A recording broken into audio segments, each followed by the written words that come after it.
जिस उपदेश से राम जी को राजकुमार भगवान राम बने, वो उपदेश आप सुन रहे हैं।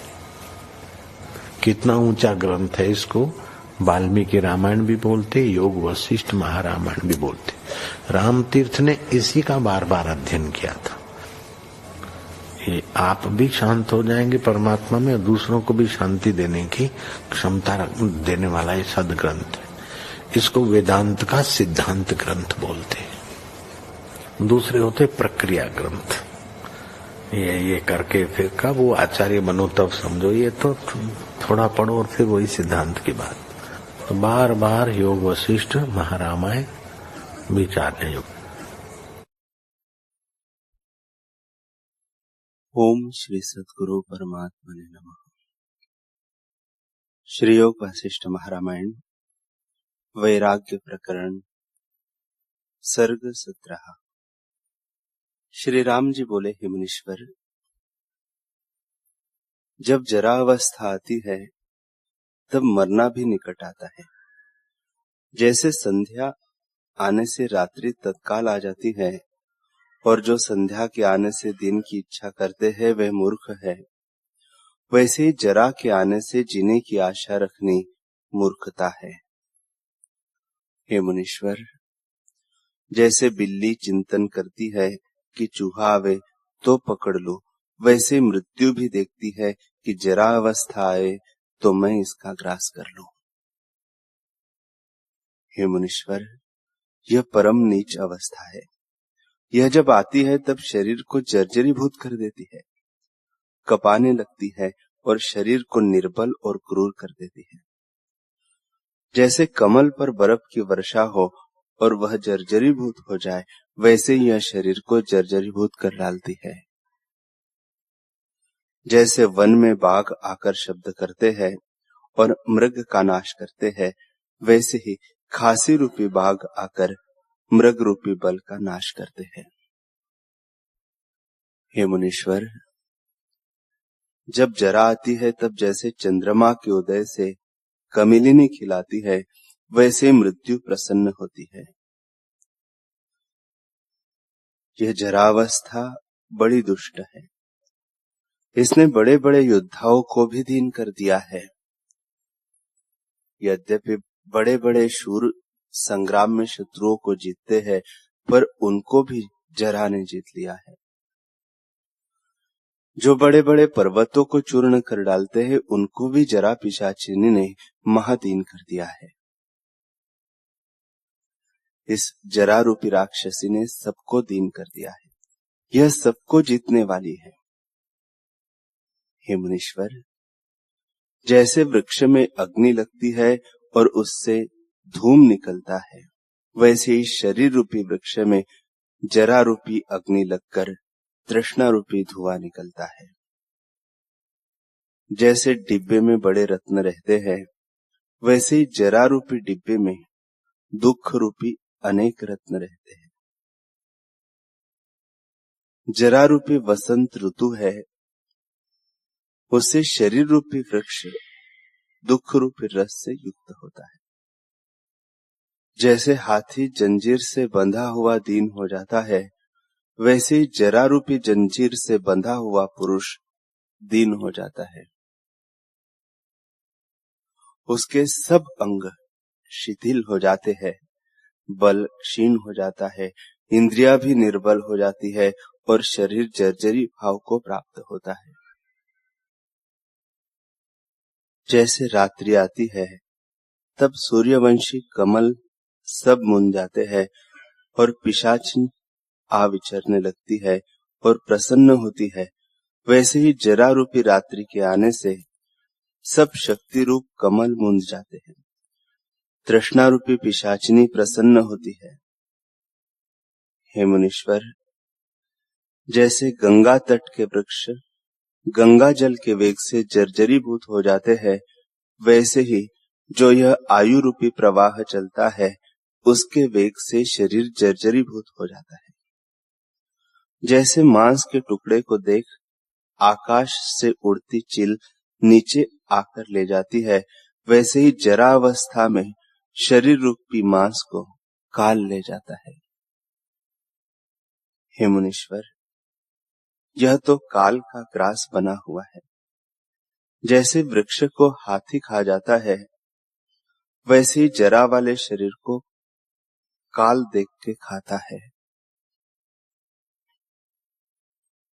श्री राम जी बोले, हे मुनीश्वर,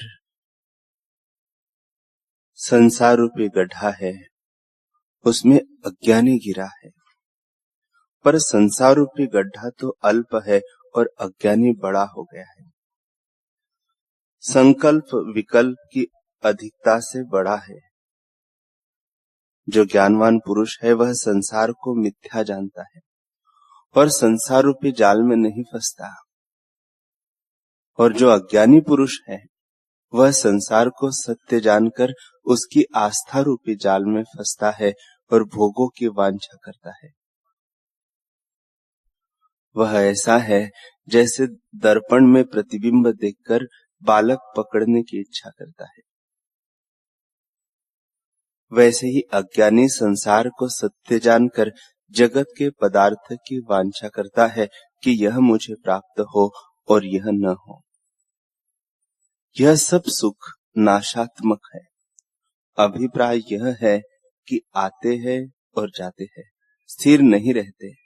इनको काल ग्रास लेता है।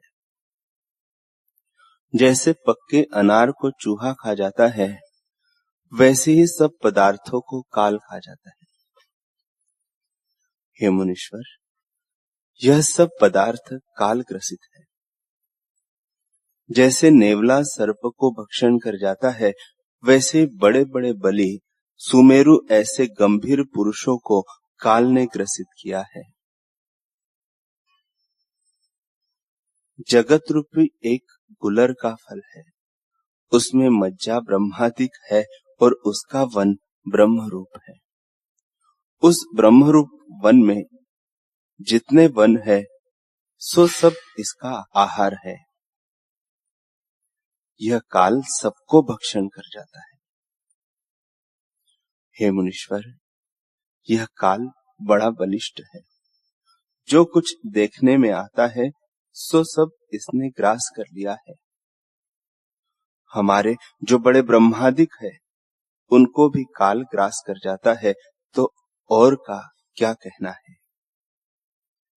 जैसे सिंह मृग का ग्रास कर लेता है, काल किसी से जाना नहीं जाता।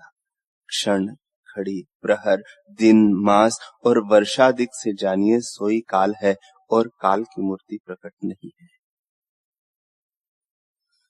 यह किसी को स्थिर नहीं होने देता। एक बेली काल ने पसारी है, उसकी त्वचा रात्रि है और फूल दिन है, और जीव रूपी भंवरे उस पर आकर बैठते हैं। हे मुनीश्वर, जगत रूपी गुलर का फल है, उसमें जीव रूपी बहुत मच्छर रहते हैं। जैसे तोता अनार का भक्षण करता है, वैसे ही काल उस फल का भक्षण करता है। जगत रूपी वृक्ष है, जीव रूपी उसके पत्र है और काल रूपी हस्ती उसका भक्षण कर जाता है। शुभ अशुभ रूपी भैंसे को काल रूपी सिंह छेद छेद के खाता है। हे मुनीश्वर, यह काल महाक्रूर है, किसी पर दया नहीं करता, सबको खा जाता है। जैसे मृग सब कमलों को खा जाता है, उससे कोई नहीं बचता, वैसे ही काल भी सबको खाता है, परंतु एक कमल बचा है, उस कमल के शांति और मैत्री अंकुर है और चेतन मात्र प्रकाश है। इस कारण वह बचा है।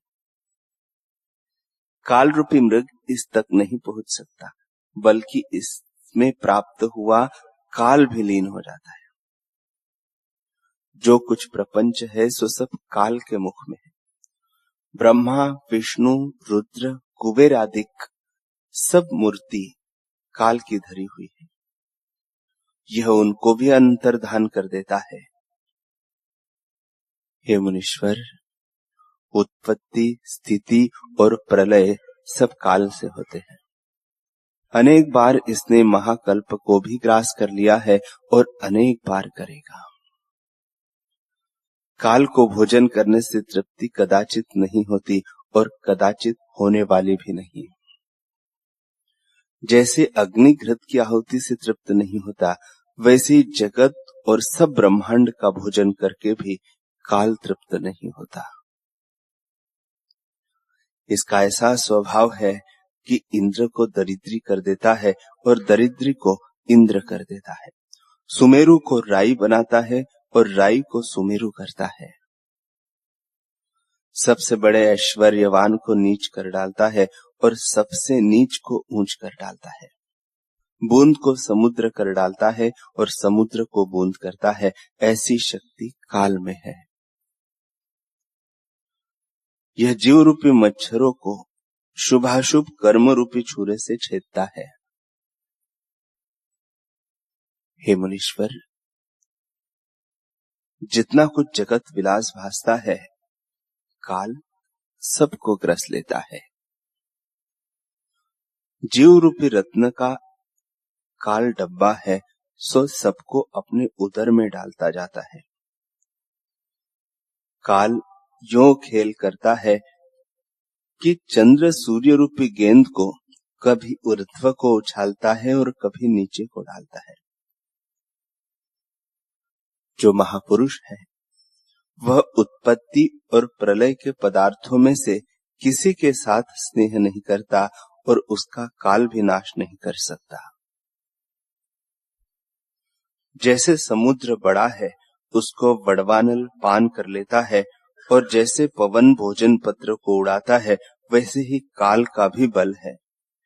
किसी की सामर्थ्यता नहीं जो इसके आगे स्थित रहे। हे मुनीश्वर, शांति गुण प्रधान देवता, रजोगुण प्रधान बड़े राजा और तमोगुण प्रधान दैत्य और राक्षस है, उनमें किसी की सामर्थ्य नहीं जो इसके आगे स्थिर रहे। यह काल महाभैरव है, सबका ग्रास कर लेता है, प्रलय में सबका प्रलय कर डालता है, और इसकी जो चंडिका शक्ति है उसका बड़ा उदर है। वह कालिका सबका ग्रास करके पीछे नृत्य करती है। जीवों की उत्पत्ति भी इनसे होती है और एक समय में उनका नाश भी कर देती है। सुंदर समुद्र रच के फिर उसमें अग्नि लगा देती है और सुंदर कमल को बना के फिर उसके ऊपर बर्फ की वर्षा करती है। जहां बड़े बड़े स्थान बसते हैं उनको उजाड़ कर डालती है और फिर उजाड़ में बस्ती करती है और नाश भी करती है। किसी को स्थिर नहीं रहने देती। जैसे बाग में वानर आकर वृक्ष को ठहरने नहीं देता, वैसे ही काल रूपी वानर किसी पदार्थ को स्थिर रहने नहीं देता। हे मुनीश्वर, इस प्रकार से सब पदार्थ काल से जर्जरीभूत होते हैं। उनका आश्रय में किस रीति से करो? मुझको तो सब नाशरूप भासते हैं, इससे अब मुझको किसी जगत के पदार्थ की इच्छा नहीं। हे मुनीश्वर, काल रूपी धीवर है और उसने क्रिया रूपी जाल पसारा है। उसमें जीव रूपी पक्षी फंसते हैं, सो फंसे हुए शांति नहीं पाते। हे मुनीश्वर, यह तो सब नाशरूप पदार्थ है, इसमें आश्रय किसका करूं कि जिससे सुखी हो? यह तो स्थावर जंगम जगत सब काल के मुख में है। यह सब नाशरूप मुझको दृष्टि आता है। इससे जो निर्भय पद हो सो मुझसे आप कहिए।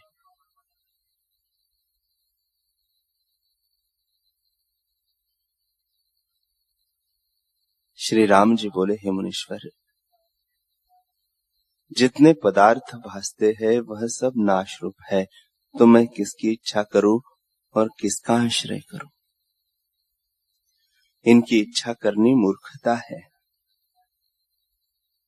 जितनी चेष्टा अज्ञानी करता है वह सब दुख के निमित्त है, और जिने में अर्थ की सिद्धि कुछ नहीं, क्योंकि बालक अवस्था में मूढ़ता रहती है, कुछ विचार नहीं रहता।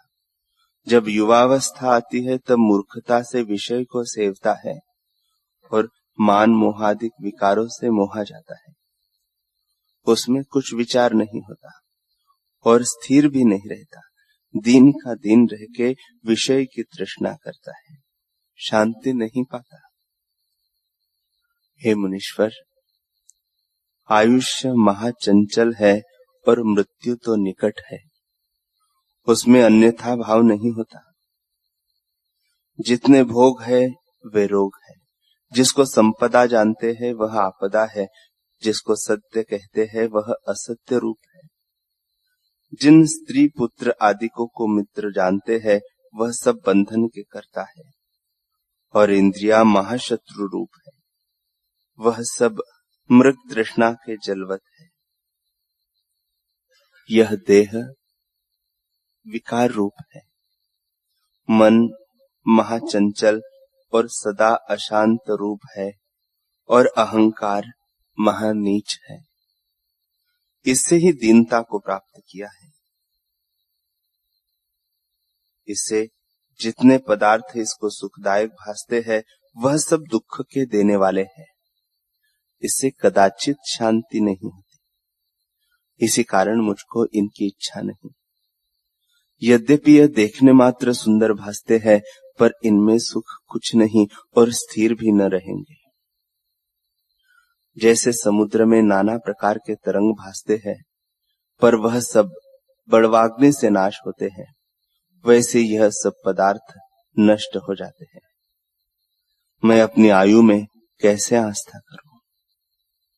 हे मुनीश्वर, बड़े समुद्र, सुमेरु, राक्षस, दैत्य, देवता, सिद्ध, गंधर्व, पृथ्वी, अग्नि, पवन, यम, कुबेर, वरुण, इंद्र, ध्रुव, चंद्रमा और बड़े ईश्वर, जगत के कर्ता ब्रह्मा, विष्णु, रुद्र और काल, जो सबको भक्षण करता है, काल की स्त्री, सबका आधार आकाश और जितना जगत है, यह सब नष्ट हो जाएंगे तो हमारी कौन गिनती है?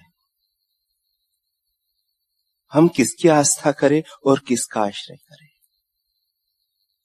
यह सब जगत भ्रम मात्र है। अज्ञानी की इसमें आस्था होती है और हमारी नहीं, क्योंकि जगत भ्रम से उत्पन्न हुआ है। मैं इतना जानता हूं कि संसार में जीव को इतना दुखी अहंकार नहीं किया है। हे मुनीश्वर, यह जीव अपने परम शत्रु अहंकार से भटकता फिरता है। जैसे रस्सी से बंधे हुए पतंग कभी ऊर्ध्व और कभी नीचे को जाते हैं, स्थिर कभी नहीं रहते, वैसे ही जीव अहंकार से कभी ऊर्ध्व और कभी अधो को जाता है, स्थिर कभी नहीं होता। जैसे अश्व से जुते हुए रथ के ऊपर बैठकर सूर्य आकाश मार्ग में फिरता है, वैसे ही जीव भ्रमता है, स्थिर कदाचित नहीं होता। हे मुनीश्वर, यह जीव परमार्थ सत्य स्वरूप से भुला हुआ भटकता है। अज्ञान से संसार में आस्था करता है और भोग को सुखरूप जानकर उनमें तृष्णा करता है। पर जिसको सुखरूप जानता है वह रोग समान है और विष से पूर्ण सर्प जीव का नाश करने वाला है। जिसको सत्य जानता है वह सब असत्य है, सब काल के मुख में ग्रसे हुए हैं। हे मुनीश्वर, विचार के बिना जीव अपना नाश आप ही करता है, क्योंकि इसका कल्याण करने वाला बोध है। जब सत्य विचार बोध के शरण जाए तो कल्याण हो। जितने पदार्थ है वह स्थिर नहीं रहते, इनको सत्य जानना दुख के निमित्त है। हे मुनीश्वर, जब तृष्णा आती है तब आनंद और धैर्य को नष्ट कर देती है। जैसे वायु मेघ का नाश कर डालता है, वैसे ही तृष्णा ज्ञान का नाश कर डालती है। इससे मुझे वही उपाय कहिए जिससे जगत का भ्रम मिट जावे और अविनाशी पद की प्राप्ति हो। इस भ्रम रूप जगत की आस्था मैं नहीं देखता। इसे जैसी इच्छा हो वैसा करे, परंतु जो सुख दुख इसको होने हैं वह अवश्य होंगे, कभी न मिटेंगे। चाहे पहाड़ की कंदरा में बैठे, चाहे कोट में, परंतु जो होने को है वह अवश्य होगा। इस निमित्त यत्न करना मूर्खता है।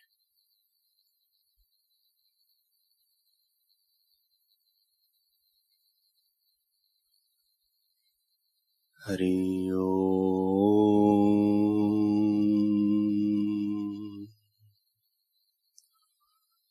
हरि ओम।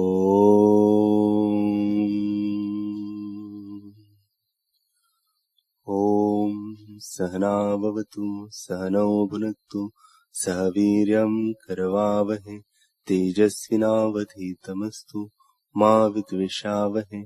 ओम शांति शांति शांति। श्री सद्गुरुदेव भगवान की जय।